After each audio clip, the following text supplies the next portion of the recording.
बचपन में बहुत सारी किताबें पढ़ी, बहुत सारे नॉवेल पढ़े थे, कई फिल्में देखी, आप लोगों ने भी पढ़ी होंगी, सुनी होंगी, देखी होंगी। इस दुनिया में कुछ लोग ऐसे हैं जो सामने वाले का दिमाग पढ़ते हैं, उनके दिमाग में घुस जाते हैं। कई लोग ऐसे होते जो सामने वाले की बातचीत, उनके चाल ढाल, उसके जरिए वो उस पर अपना कंट्रोल हासिल कर लेते हैं। कई बार ऐसा भी सुना कि अगर कोई कुछ देर तक किसी के आंखों में आंखें डाल ले तो वो उसकी पूरी शख्सियत को कंट्रोल कर लेता है, फिर वो जैसा चाहता है वैसा करता है। बहुत सारे लोग इसे जादू भी कहते हैं, कुछ लोग जैसे मैजिशियन हुआ, सीयर हुआ, साइकिक हुआ, अलग अलग। कुछ लोग कहते हैं कि ये सब चमत्कार है। लेकिन एक शख्स इस दुनिया में ऐसा था जिसकी कुछ सलाहियतों की वजह से दुनिया के बड़े बड़े लोग उसके फैन थे, दीवाने थे, उससे मिलकर खुश होते थे। उनमें चाहे अपने देश के महात्मा गांधी हो या फिर साइंटिस्ट आइंस्टाइन हो, इसके अलावा स्टालिन हो, रशिया के जो उस वक्त हुक्मरान थे। तो एक शख्स ऐसा हुआ जिसको लेके पूरी दुनिया में जब तक वो जिया तब तक भी वो एक मिस्टीरियस शख्स था, रहस्यमयी। जब मौत हुई उसके बाद भी बहुत सारे रिसर्च हुए, जो रशियन खुफिया एजेंसी केजीबी है उसने उसके ऊपर बहुत सारे डॉक्यूमेंट्स कॉन्फिडेंशियल बनाए। लेकिन वो क्या था, क्यों था, कैसे था, उसकी असलियत क्या थी, पूरी तरह से ये बात सच सामने नहीं आ पाई। हालांकि उस शख्स ने खुद अपने ऊपर एक किताब लिखी मरने से पहले, अबाउट माई सेल्फ, और इस किताब के जरिए भी लोगों ने उसे जाना। तो कई लोग उसे जादूगर भी कहते हैं, कई लोग उसे साइकिक कहते हैं, कई लोग उसको कहते हैं कि एक ऐसा शख्स है जो दूसरों के दिमाग में घुस जाता है, दाखिल हो जाता है और वो कुछ भी सामने वाले से करवा सकता है। कई लोग कहते हैं कि सामने वाले को वो भरम में डाल देता है, उसकी सोच, उसकी धारणा को बदल देता है अगर वो उसके सामने मौजूद हो तो। मैं बात कर रहा हूं वुल्फ मैसिंग की। वुल्फ मैसिंग एक ऐसा शख्स जिसका जन्म उस वक्त पोलैंड में हुआ, हालांकि उस पर रशिया का ही एक तरह से के अधीन था, कब्जे में था। 1874 में जन्म हुआ वुल्फ मैसिंग का एक यहूदी परिवार में, और जो फैमिली के लोग थे वो चाहते थे कि ये बड़ा होकर रबाई बने। रबाई यहूदियों में उस शख्स को कहते हैं जो धार्मिक ज्ञान देता है, धार्मिक चीजें बताता है, पढ़ाता है। जैसे हमारे यहाँ, अगर मैं गलत नहीं हूं तो शायद मौलवी होते हैं या फिर पंडित होते हैं जो धर्म का ज्ञान देते हैं, तो यहूदियों में रबाई। तो वो चाहते थे उसके माँ बाप, लेकिन उसका दिमाग ध्यान इन चीजों में था नहीं, पढ़ने लिखने में उतना मन नहीं था, और घर की कुछ चीजों की वजह से वो परेशान भी था। एक दिन वो घर से भाग जाता है, और ये बात है 1910 की, जब उसकी उम्र करीब 16-17 साल रही होगी। तो वो एक बर्लिन की ट्रेन में बैठ जाता है, और उस वक्त बाद में ये लोग जर्मनी पहुंच गए थे पोलैंड से। बर्लिन की ट्रेन में पहुंच जाता है ये एक लड़का। अब इसके पास न पैसे न टिकट, कुछ भी नहीं। उस दिन पहली बार इसको अपनी एक सलाहियत का एहसास होता है कि वो है क्या और क्या कर सकता है। वुल्फ मैसिंग बर्लिन की एक ट्रेन में सवार बैठा हुआ है, अचानक देखता है कि उसे डर भी है कि टिकट तो है नहीं, टीटी पकड़ लेगा। उसी दौरान में उसे टीटी के बूट की आवाज आती है और वो उसकी तरफ बढ़ता है। ये घबरा जाता है, ये सीट के नीचे छुप जाता है, लेकिन टीटी की नजर पड़ जाती है और सीट के नीचे उसको आवाज देता, बाहर निकालता है। उसके बाद उससे टिकट मांगता है कि तुम्हारी टिकट कहाँ है। अब वो उस ठंड के मौसम में भी घबराया हुआ, पसीने पसीने कि पता नहीं क्या होगा, पकड़ लेंगे, जेल भेज देंगे, पहली बार घर से भागा है और उसके पास टिकट है नहीं। सीट के नीचे ही अभी वो आधा बैठा हुआ है और टीटी उससे बार बार टिकट मांग रहा है। उससे कुछ समझ में नहीं आया। उसने अचानक जहां पे वो सीट के नीचे बैठा था, एक कागज का टुकड़ा पड़ा हुआ था। उसने कागज के उस टुकड़े को अपने मुट्ठी में ली और प्रेयर करने लगा कि ये कागज का टुकड़ा मैं टीटी को दूं और टीटी को ये टिकट लगे और मैं बच जाऊं। बड़ी देर तक वो पकड़ा रहा, टिकट टीटी मांगता रहा। टीटी को लगा पता नहीं क्या, उसे यही गुमान था कि एक तो ये सीट के नीचे है, छुप रहा है, टिकट दे नहीं रहा, इसका मतलब है कि इसके पास टिकट है नहीं। आखिरकार उसने बड़े डरते डरते उस कागज के टुकड़े को, जो जमीन पे गिरा हुआ था और वो वाकई कागज का एक टुकड़ा ही था, मुट्ठी से निकालता है और टीटी के हाथ में दे देता है और कुछ बोलता नहीं है। टीटी कागज के टुकड़े को खोलता है। ये अभी भी टीटी की तरफ नहीं देख रहा है, इसकी नजरें फर्श की तरफ ये ट्रेन में। कुछ सेकंड के बाद आवाज आती है टीटी की, ये लो वापस अपना टिकट। फिर कहता तुम सीट के नीचे क्यों बैठे हुए हो? जब तुमने टिकट ली है तो इतने डरे हुए और छुपे हुए क्यों? सीट पे बैठो। वापस वो कागज का टुकड़ा इसके हाथ में आता है और ये देखता है कि वो तब भी कागज का टुकड़ा था, लेकिन टीटी को वो टिकट नजर आया था। उस दिन उसे लगा कि उसके पास कुछ कमाल है, और उसने जिस सच्चाई के साथ ये कहा था कि ये टिकट जो है बन जाए कागज का टुकड़ा, और वही हुआ। उसके बाद अपनी किताब में लिखा है मैसिंग ने कि इस एक घटना ने उसकी जिंदगी बदल दी।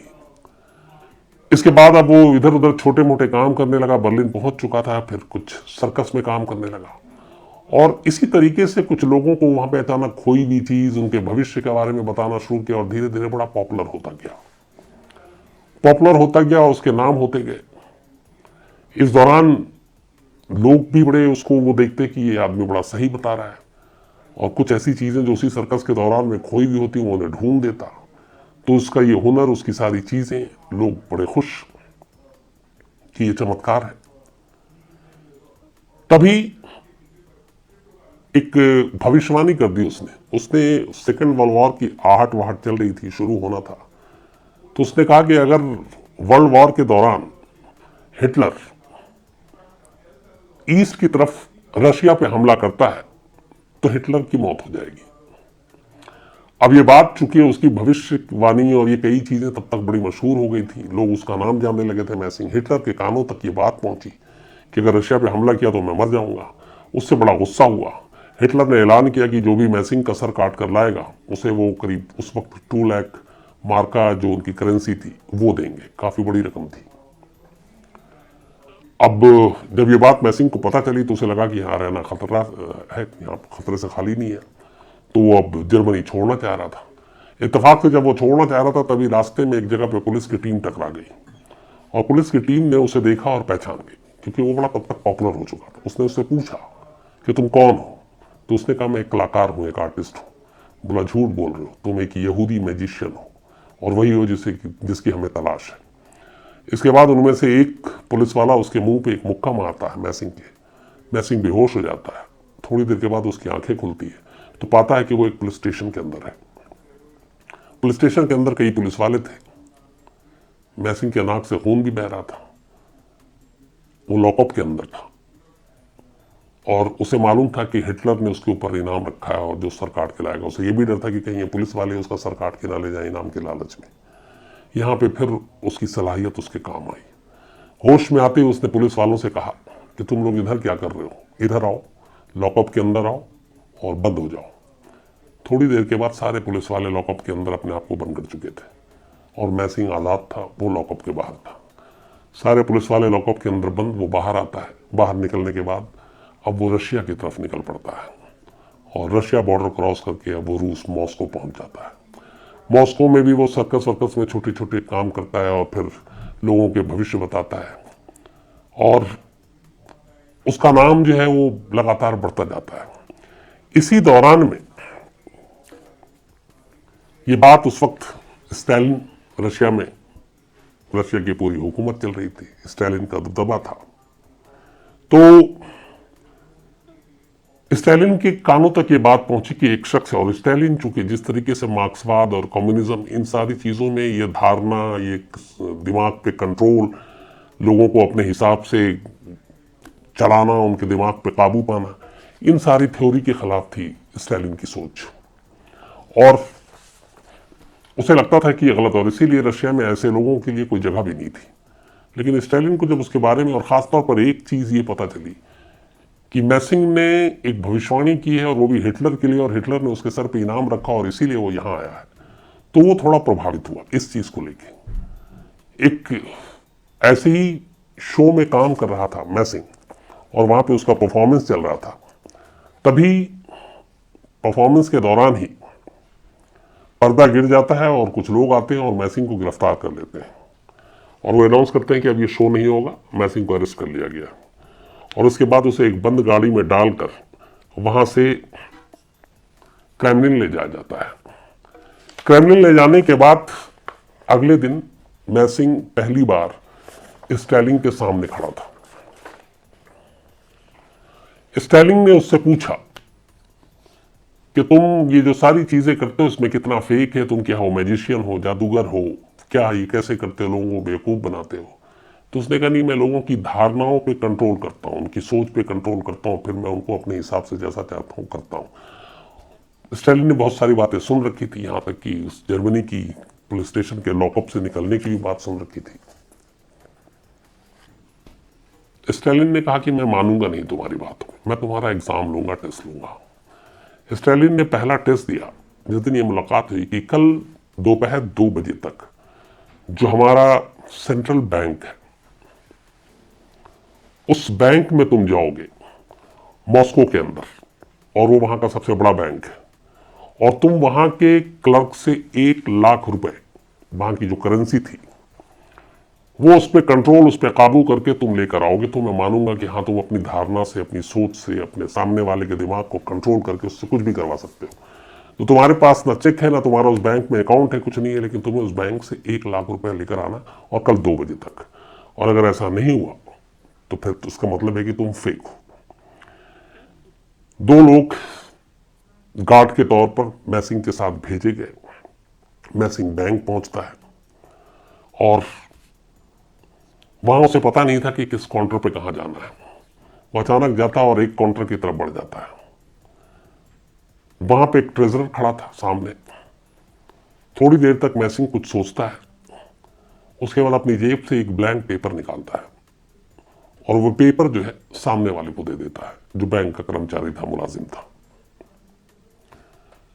बैंक के ट्रेजरर ने उस कागज को 5-6 बार गौर से देखा, बहुत ही ध्यान से, और फिर बल्कि रुबेल था, देखने के बाद वो पीछे मुड़ता है, नीचे से ड्रॉवर से पैसे निकालता है, 1 लाख रुबेल जो स्टालिन ने कहा था, और वो 1 लाख रुबेल मैसिंग के हाथ में दे देता है। मैसिंग वो पैसे लेता है, बैग के अंदर रखता है और बैंक से निकल जाता है। इसके बाद वो स्टालिन के पास पहुंचता है और वो 1 लाख रुपए स्टालिन के हाथ में दे देता है। स्टालिन के जो गार्ड थे वो इस बात के विटनेस थे। जब भेजा गया था तो जो कपड़े थे सारी तलाशी ली गई थी, ये चेक किया गया था, चूंकि वैसे भी इस बात की कोई उम्मीद नहीं थी कि उसका बैंक में अकाउंट होगा, उसके पास कोई चेक होगा, कोई पैसे होंगे, कोई डिपॉजिट होगा। और गार्ड ने बताया कि उसने मेरे सामने सादा पेपर दिया था, पर ट्रेजरर को वो पेपर नहीं, चेक नजर आया था, और 1 लाख का ही, और 1 लाख रुपए उठाकर उसने मैसिंग को दे दिया। अब स्टालिन बड़ा इससे प्रभावित हुआ, लेकिन उसने फिर कहा कि मैं अभी कैसे मानूं कि तुम सही हो। अच्छा, इसके बाद ये हुआ कि जब वो बैंक से पैसे ले लिया, वापस ले आया, तो फिर उसमें कहानी ये भी आती है कि बाद में उसी ट्रेजरर को वही पेपर उसने दोबारा दिया। नहीं, बल्कि वो गया और उसने कहा कि जो मैंने पैसे निकाले थे आपसे, चूंकि स्टालिन वहां का वो था और बैंक का ये पैसा तो एक फोर्जरी भी होती, तो वो पैसे जब स्टालिन ने देख लिया, उसे यकीन हो गया। फिर वो वापस बैंक में जाता है मैसिंग, और मैसिंग बैंक में जाने के बाद वो पैसे उसी ट्रेजरर को वापस करता है और कहता है ये आप पैसे लीजिए, और मैंने जो आपको पेपर दिया था कागज, वो आप मुझे चेक मेरा वापस कर दीजिए। वो ट्रेजरर जो क्लर्क था वो स्टालिन के दिए हुए उस पेपर को निकालता है, और इस बार वो 4-5 बार फिर देखता है और उसकी हालत खराब हो जाती है। वो प्लेन पेपर इस बार था, प्लेन पेपर ही उसको नजर आया जो पिछली बार चेक नजर आया, और कहते हैं कि बेहोश होकर वो वहीं गिर गया था। वो पैसे खैर फिर बाद में वहां पर लौटा दिए गए। लेकिन स्टालिन को फिर भी था कि बड़े बड़े जालसाज, बड़े बड़े दिमाग वाले होते हैं, तो कुछ ये भी हरकत ऐसी कर सकता है, तो इसको नहीं माना। इसके बाद मैसिंग को वहीं एक कमरे में बंद कर दिया गया, और वहां पे तमाम सैनिकों के पहरे लगा दिए गए, और स्टालिन ने कहा कि तुम ये कमरे में बंद रहोगे हमारे इसी में जगह पे, और 12:05 का समय दिया, जितने भी टाइम बंद था, कि 12:05 तक अगर तुम इस कमरे से बाहर आ गए तो मैं मान लूंगा कि हाँ तुम कुछ अलग हो। और वही हुआ, ठीक 12:05 पर तमाम सैनिकों के पहरे के बावजूद मैसिंग उस कमरे से, जिस कमरे को ताला लगा दिया गया था, बाहर पहरा हो रहा था, वो बाहर आकर स्टालिन के सामने खड़ा हो जाता है। स्टालिन को दोबारा धक्का लगता है कि ये क्या है, लेकिन स्टालिन अब भी इम्तिहान लेना चाहता था। और क्योंकि बात फिर वही थी, कम्युनिज्म और सारी चीज़ों की विचारधारा, और इन चीज़ों के लिए उसके पास कोई गुंजाइश नहीं थी, तो स्टालिन ने कहा कि मैं प्रभावित तो हूं, लेकिन कुछ और इम्तिहान लेना चाहता हूं। अब स्टालिन ने एक और तीसरी बार इम्तिहान लेने का फैसला किया और तीसरी शर्त उसके सामने रखी। उसने कहा कि कल रात 12 बजे तुम ठीक मेरे सोने के कमरे में आओगे जहां मैं सोता हूं, और तुम आ जाओ तो मैं मान जाता हूं। अब स्टालिन ने ये कह तो दिया, लेकिन स्टालिन की जान को बड़ा खतरा था, सुरक्षा को लेकर भी।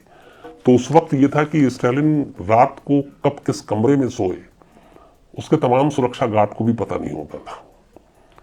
कई कमरे थे उस वक्त, उसके नंबर हुआ करते थे, कोई 5 नंबर कमरा, 3 नंबर कमरा, 6 नंबर कमरा, पहली कतार में कमरा, दूसरी कतार में कमरा। यहां तक ये भी कहते हैं कि स्टालिन की वाइफ को भी पता नहीं होता था कि वो आज की रात किस कमरे में सोएगा। बाहर गार्ड को तो पता ही नहीं, क्योंकि कभी कोई रात को गार्ड ही हमला कर दे, कोई बॉम्ब फेंक दे। तो इस वजह से स्टालिन हर रात अपने कमरे को बदलता रहता था, और किस कमरे में सोता था इसकी जानकारी किसी को होती नहीं थी। और यहाँ उसने चैलेंज दिया मैसिंग को कि तुम रात 12 बजे मेरे कमरे में आओ, और उसने कहा तुम तो कमरे से बाहर निकल सकते हो, सब कुछ तो तुम्हारे लिए मुश्किल तो है नहीं, लेकिन आकर दिखाओ। स्टालिन को इस बात पक्का यकीन था कि जिस तरीके की सुरक्षा है, सैकड़ों गार्ड, सुरक्षा गार्ड, सेना के लोग उसके उस महल पे चारों तरफ रहते हैं, चप्पे चप्पे पे, कोई बाहरी शख्स घुस ही नहीं सकता, वहां पे ये आ नहीं सकता। अब रात के 12 बजे का इंतजार हो रहा था। ठीक 12 बजे जो स्टालिन ने वक्त दिया था, बेडरूम में जिस कमरे में स्टालिन सो रहा था, उसके बेड के पास एक टेबल था, और उस टेबल के पास अचानक मैसिंग खड़ा हुआ नजर आता है, क्योंकि स्टालिन इंतजार कर रहा था 12 बजे का। और जैसे ही 12 बजे उसने देखा टेबल के पास मैसिंग खड़ा है। अब स्टालिन बिल्कुल मतलब हक्का बक्का कि ये क्या है। इतनी जबरदस्त सुरक्षा घेरे के बावजूद एक शख्स उसके बेडरूम में, और जिसे ये भी पता नहीं कि मैं किस कमरे में सोऊंगा। तो बड़ी हैरानी से स्टालिन ने पूछा कि ये तुमने कैसे किया मैसिंग? तो उसने कहा कुछ नहीं, मैंने बड़ा आराम से किया। उसने बोला कि मैंने सिर्फ अंदर आने के बाद एक ही नाम लिया, मैंने कहा कि मैं बैरिया हूं, और हर गार्ड ने मुझे झुक के सलाम किया और मुझे किसी ने रोका नहीं। बैरिया एक्चुअली वहां का सबसे बड़ा अफसर था जो सुरक्षा में लगा रहता था स्टालिन के, और कहते हैं कि उनके बैरिया के पास स्टालिन के पास सबसे ज्यादा पावर था, वो नंबर 2 मोस्ट पावरफुल पर्सन था। तो उसने कहा कि बस मैंने उसका नाम दिया, और हर एक गार्ड को लगा कि मैं बैरिया ही हूं, और किसी ने भी फिर मेरी तरफ न शक किया, न मुझे उस नजरों से देखा, और मैं आ गया। जब ये 3 इम्तिहान में पास हो गया, तब स्टालिन ने कहा ठीक है, अब तुम आराम से मॉस्को में, रूस में रह सकते हो। इससे पहले ऐसे जादूगर या ऐसे लोगों के लिए जगह नहीं, बल्कि कई लोगों तो मौत के घाट उतार दिया गया था जो उसकी सोच के खिलाफ इस तरीके से जाते थे। तो अब इसके बाद मैसिंग वहीं रह गया, और दूसरा, मैसिंग को चूंकि पनाह दी थी उस वक्त हिटलर ने जो धमकी दी थी, तो मैसिंग को भी लगा कि यहीं रहना चाहिए। और कहते हैं कि केजीबी में के लिए भी मैसिंग का इस्तेमाल किया गया था स्टालिन के जरिए। बल्कि स्टालिन ने यह भी कहा, इतना यकीन हो गया था कि अगर ये आदमी सामने वाले के दिमाग पे काबू पा सकता है तो इसका जंग में भी इस्तेमाल करो। अगर मान लीजिए कि दुश्मन देश का एक जहाज पायलट बॉम्ब गिरा रहा है, तो उस पायलट के दिमाग में घुसकर ये उसको वापस प्लेन को मोड़ के कहेगा कि अपने ही देश में गिरा दो, तो ये भी हो सकता है। हमारी तरफ बॉम्ब अगर आ रहा है तो उस बॉम्ब को ये कह सकता है कि उधर न फेंकने के बजाय उन्हीं के ऊपर फेंकवा दो। तो उसने कहा कि इसका बड़ा इस्तेमाल हो सकता है, और कहते हैं कि शायद जंग के दौरान उसका इस्तेमाल किया भी गया। एक बार इसी के साथ ये किस्सा जुड़ा था कि जब ये सारी चीजें हो गई, तब स्टालिन ने पूछा था मैसिंग से, अच्छा ये बताओ कि तुम कब तक जिंदा रहोगे, कब तक जियोगे, या उसको यूं कहे कि तुम्हारी मौत कब होगी? तब मैसिंग ने स्टालिन से कहा था, आपकी मौत के बाद। और ये भी सच हुआ कि स्टालिन की मौत पहले हुई और मैसिंग की बाद में हुई। ये किस्सा चलता रहा। इसी दौरान में बहुत सारे लोग, मैसिंग की ये सारी कहानियां, दिमाग पढ़ने वाली चीजें पूरी दुनिया भर में फेमस थी। गांधी जी भी बड़े मैसिंग से प्रभावित थे। आइंस्टाइन जैसे साइंटिस्ट वो भी बड़े प्रभावित थे। एक बार तो आइंस्टाइन और उनके साथ एक और साइंटिस्ट थे जिनका नाम था सिग्मा फ्रायड। तो ये दो एक बार एक ट्रैवल कर रहा था मैसिंग, तो वियना जाना हुआ। वियना में इत्तेफाक से सिमन फ्रायड और आइंस्टीन मिले, तो ये तीनों एक साथ बैठे हुए थे वहां पे। अब चूंकि साइंटिस्ट हैं तो फिर सिग्मा फ्रायड ने पूछा मैसिंग से कि अच्छा आप अपना जौहर दिखाइए, या आप जो जिस तरीके के कारनामे अंजाम देते हैं, जो करते हैं, तो आप मुझे यकीन हो कि कुछ ऐसा करें। तो उसने कहा बोलिए। तो उसने कहा ये कहिए कि इस वक्त मेरे दिमाग में क्या चल रहा है, मैं क्या चाहता हूं। अगर ये मुझे पता चल जाए, अगर और आप मेरे दिमाग को कंट्रोल कर सकते हो तो आप दिखाएं अपना हुनर। मैसिंग ये सुनकर उठकर वहां से कमरे से बाहर निकले और थोड़ी देर के बाद एक चिमटी टाइप की चीज लेकर आए। और आइंस्टाइन, आपको पता है आइंस्टाइन कभी बाल बड़े रखते थे, मूछें भी। तो उस चिमटी से अचानक उन्होंने आइंस्टाइन की मूछ के बाल उखाड़े और वो उठाकर सिग्मा के हाथ में दे दिए। बोले आपकी ख्वाहिश यही थी कि आपको आइंस्टाइन की मूछ की बाल चाहिए थे, और लंबे टाइम से ये हसरत है। ये देखकर जो सिग्मा फ्रायड है वो चौंक गए। बोला हाँ, मेरी यही ख्वाहिश थी। और उसके बाद वो और भी ज्यादा फिदा हो गया, और भी फैन हो गया। और आइंस्टीन भी इस बात पर, आइंस्टाइन जो है वो भी बड़े प्रभावित हुए। इसके बाद अपनी किताबें लिखने में ज्यादातर वक्त बिताया मैसिंग ने, और फिर वहीं मॉस्को में रहे। इस दौरान लास्ट में करीब 75 साल की जब उम्र थी, बल्कि 75वां बर्थडे था, उससे कुछ वक्त पहले वो बीमार पड़े। और बीमार पड़ने के बाद जब उनको अस्पताल ले जाया जा रहा था, तब उन्होंने अपने एक दोस्त से कहा कि अब मैं इस जगह पे वापस दोबारा नहीं आऊंगा, क्योंकि मैं अस्पताल से जिंदा नहीं लौटूंगा। और भविष्यवाणी सही हुई, खुद की भी। और इसके बाद मैसिंग की डेथ हो गई 75 की उम्र में। कहते हैं कि उसके बाद केजीबी के आर्काइव में, जो रशिया की खुफिया एजेंसी है, आज भी वुल्फ मैसिंग से जुड़े हुए तमाम जो चीजें हैं वो वहां पे संभाल कर रखी गई है। और पूरे वो जो डॉक्यूमेंट्स है उसको संभाल कर रखा गया है। वहां पे बहुत सारे लोग उस पर रिसर्च भी करते हैं, और दुनिया में बहुत सारे लोग आज भी हैं जो इस बात पे बहस भी करते हैं कि आखिर वुल्फ मैसिंग था क्या। एक साइकिक, वाकई सचमुच दिमाग को पढ़ने वाला, इंसानों के उनकी धारणाओं, उनकी सोच को अपने हिसाब से चलाने वाला, उनके ऊपर कंट्रोल पाने वाला। और उसकी भविष्यवाणियां जो उसने की, जैसे हिटलर की जो भविष्यवाणी थी कि अगर सेकेंड वर्ल्ड वॉर में रशिया पे हमला करेगा तो मौत होगी, और यही हुआ। बर्लिन तक रशिया की फौज पहुंच गई और आखिर में हिटलर की मौत हुई। हालांकि कहा जाता है कि हिटलर ने खुद को गोली मारी। तो ये थी वो उस दिमाग की कहानी, जिस दिमाग के रहस्य पर से आज भी पूरी तरह से पर्दा हटा नहीं है। अब आप इसे जादूगर कहें, आप इसे मनोवैज्ञानिक कहें, आप इसे एक खास सलाहियत वाला शख्स कहें जो सामने वाले के ऊपर कंट्रोल कर लेता हो, लेकिन ऐसी चीजें कई बार बीच में दुनिया में मिलती हैं। तो दुनिया के कुछ रहस्यमय इंसानों की जब भी बात होगी, वुल्फ मैसिंग की बात जरूर होगी, क्योंकि बड़ी बड़ी हस्तियां वुल्फ मैसिंग के फैन थे।